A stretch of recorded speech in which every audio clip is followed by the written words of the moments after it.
Let's face it, it's 2019 and right now OLED TVs have the best picture quality out there. But there are a bunch of new and exciting TV technologies upcoming which could change the landscape.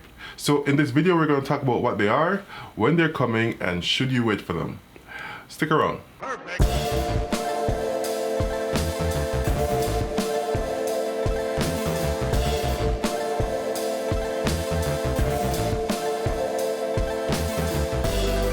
Hey guys, it's Villaman here, home theater enthusiast and all-around tech lover, and on this channel we bring you the tech of entertainment. So we do unboxings, demos, comparisons, tips, as well as real-world reviews of the tech that entertains you so you can find the best devices and get the most out of them. So if you're into that, then hit that subscribe button and come along for the ride. Alright, so in this video we'll be talking about a bunch of the technologies that are upcoming, and the first on the list is Mini-LED TVs. And this one also has the most imminent launch date. Now, Mini-LED TVs will be the most similar to existing LED backlit LCD TVs, but they still have a very interesting way of producing the picture. Now, in a full array local dimming TV, the backlight of the TV is made up of tens or even hundreds of local dimming zones which turn on and off to help produce the picture. So in a bright scene, you will have the zones that need to be turned on to produce the bright picture on, and the ones on the darker part of the screen turned off. So it will have a better contrast ratio. That's an oversimplification, but in the case of mini LED TVs, instead of hundreds of zones, they have potentially thousands. You could think of it as trying to assemble a Lego puzzle using the small blocks versus some giant ones. Of course, the smaller ones will do a better job. So that's essentially how I think of mini LED TVs, where you have thousands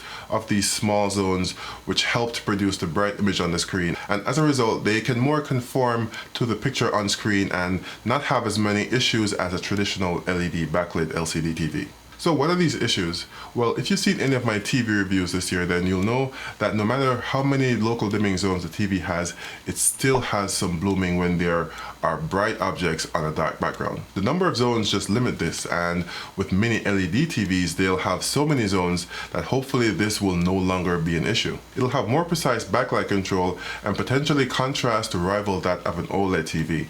I definitely want to see that for myself, so TCL, if you're listening, then right? Now, any TV with that many zones will need a powerful processor to control that many backlights. But TCL is slated to launch this TV any day now, hopefully. It'll be their 8 series TV, and it'll have quantum dots for 100% coverage of the DCI P3 color space.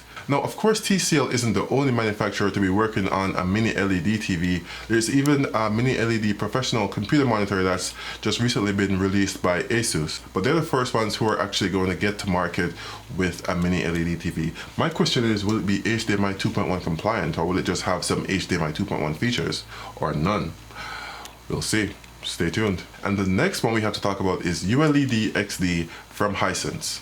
Now, what this is instead of having local dimming zones like a full array local dimming TV or say a mini LED TV like we just talked about, instead it'll have under the LCD picture layer of the TV, it will have a monochrome LCD layer.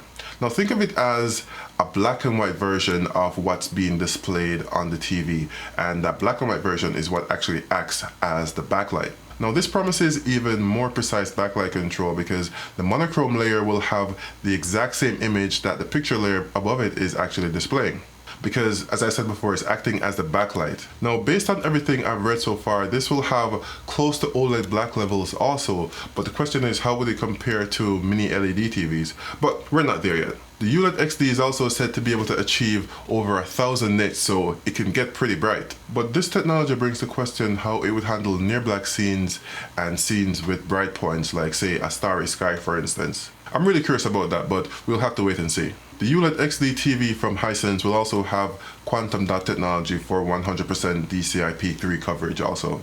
This TV won't be released until at least 2020, so we'll no doubt learn more at the next CES. I wonder if I should actually go there next year. The next topic, which is the most revolutionary and the most expensive, is micro LED. Now, just like OLEDs, micro LEDs will be an emissive technology. And what does that mean? It means that instead of having a backlight, each pixel will be the one to produce its own light. So just like an OLED, each pixel on the screen of a micro LED TV will be able to turn on and off individually as necessary. So in an OLED panel, the pixels consist of a white, red, green and blue subpixel, while in a micro LED panel, it only consists of a red, green and blue subpixel.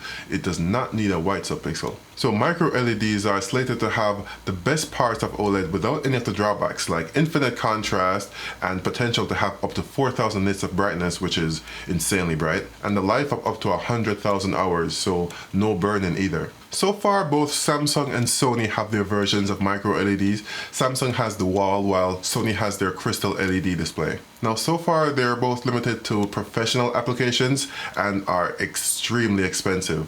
So hopefully they will start trickling down to consumers. So Samsung's wall is modular, so there's been talk about having, say, a 75-inch version for home usage, but that's yet to materialize. I know that there are a bunch of you out there with dreams of having an entire wall dedicated to a micro LED display in your home theater. I won't lie, that's also my dream, but I'm also a regular guy, so yeah. The fact is, because micro LEDs is so modular, then you can potentially have, say, any size display in your room that you'd like. So I am looking forward to when that is actually a reality. Each panel fits together seamlessly, and apparently once you step back a reasonable distance, you can't even see where the panels connect. So as I said before, micro LED panels are limited to only commercial applications at the moment and cost as much as a house in some instances.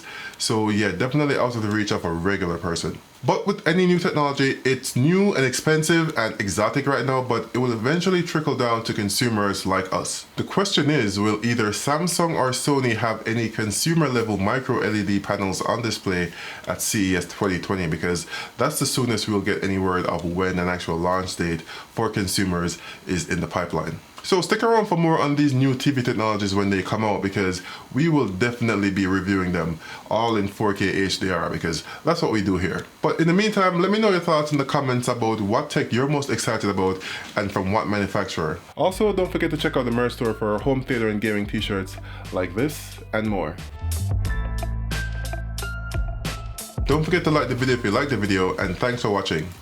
Until next time, this has been your friend and neighborhood Villaman saying, peace.